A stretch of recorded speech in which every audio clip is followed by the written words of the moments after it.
Hello, welcome back. So in today's video, I'll be talking about white moat stocks that you probably never heard of. So in today's video, I'll be covering a few things. We'll be covering some incredibly white moat stocks, my Singapore holdings, as well as some questions that you guys have left me in the comment section below. So let's talk about the white moat stocks that you probably never heard of first. And let's listen to this part by Chris Hone. This is what he talks about when it comes to white moat stocks. There are many moats. One which most people don't look at, most investors don't really look at, actually, interestingly, is irreplaceable physical assets. Okay, we're in a world where people just look at earnings. They don't look at asset value or physical assets, and so we like quite a bit of infrastructure. Airports, for example, one of our investments, which has been the airport group in Spain, where the government privatized it. Yes, Aena, and you just they'll never build a second airport at Madrid or any other places. These are, natural monopolies, and so. But that also applies to toll roads and railroads and telecom towers. There are many forms of infrastructure, transmission towers, that are hard to compete with because they're natural monopolies where of course, some of these things can be overbuilt, like cable. So there's a form of infrastructure, but it's usually, and you have to look at the details of case by case, very unusual to try to, and usually don't get the planning to build a second airport. There's no economic case to it. I mean, I can't remember how long they've struggled to get an extra runway at Heathrow. Right. So planning, exactly. Planning, and then roads, there's no economic case to build a second road, or you don't have the land. So for different, literally no. So infrastructure is physical assets is one. So I've looked into Chris Hone's holdings, and this is the first company that he owns that is outside of the conventional Mac 7 and tech companies. This company is Ferrovial. So this company is up around 10% year to date and currently trading at a 10 times earnings. So what exactly does this company do? This company has a lot of different revenue segments. So they have the construction portion, which makes up around 60% of their revenue. They have the toll roads portion, which makes up around 15% or so. And then they have some other portions as well, including your airports, energy and mobility, and so on. So for Ferrovial, the 60% of revenue from construction is from construction contracts that they have with a lot of your different companies and government as well. And the 15% is actually the highest quality portion of this entire segment. So this portion of the business is literal toll gates. They have toll gates that make money when people pass through them. So for Ferrovial, the business model is a build, operate, and transfer business model. So what exactly is a BOT? BOT is when your Ferrovial, they go and build all these toll gates.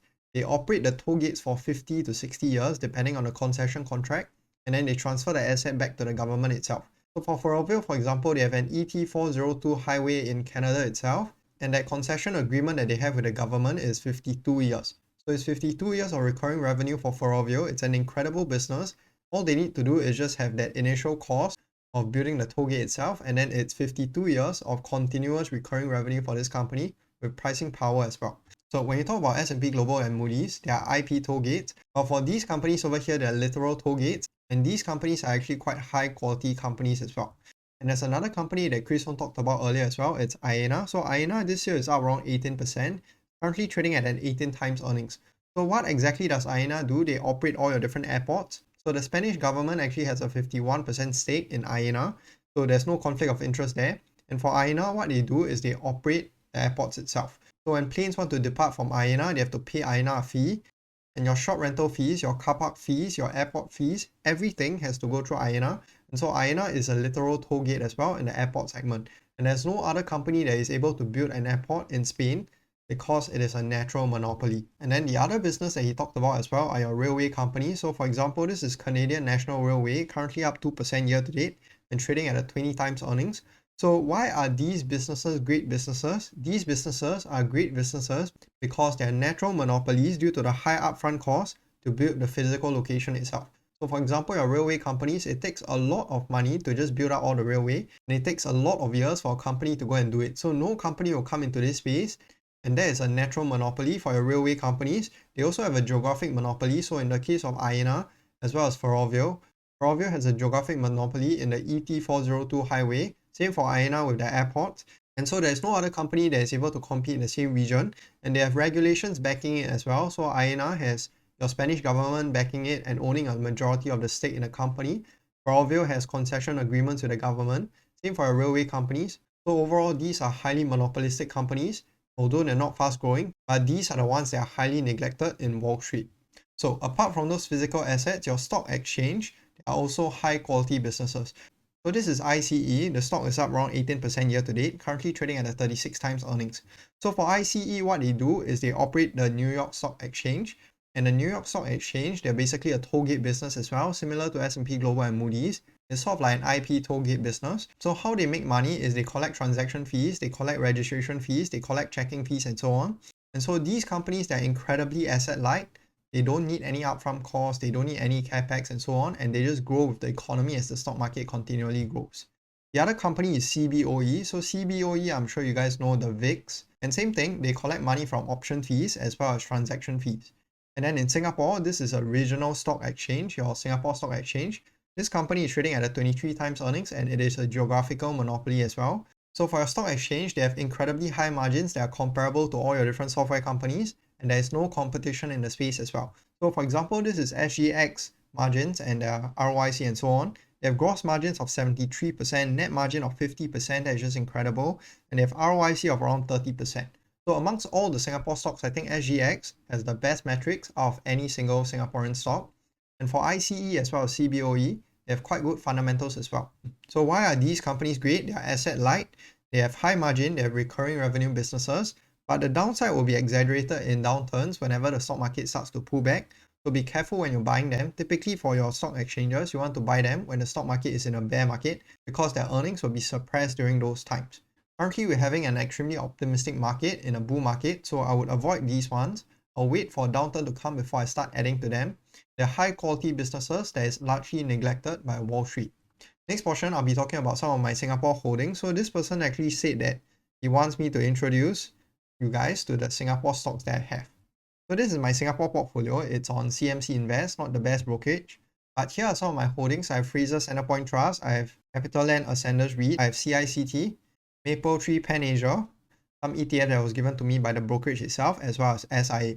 So out of all these companies, I think the highest quality ones are Fraser Centrepoint Trust, CICT, as well as Maple Industrial Trust. Maple Industrial Trust, they have the data center portion as well, which is quite bullish for the company. CICT has been a blue chip REIT in Singapore, and Fraser Centrepoint Trust portfolio in terms of your retail segment is actually one of the best ones out there. But the ones that I'm planning to trim include Ascenders REIT, Pan Asia, as well as possibly SIA. So Ascenders REIT, they operate in the logistics sector, and the logistics sector, it is highly commoditized. So you have other companies like Mapletree Logistic Trust and so on doing something similar to what they do as well. So there's nothing differentiating them, and that's why I don't think Ascenders REIT is as high quality as the other ones. Pan Asia, the problem with the business is simply just the overseas portfolio. So there are properties in Hong Kong and so on which are subjected to government as well as the macro risk there. I'm not comfortable owning those. And so Pan Asia is likely one that I will cut when it goes to fair value.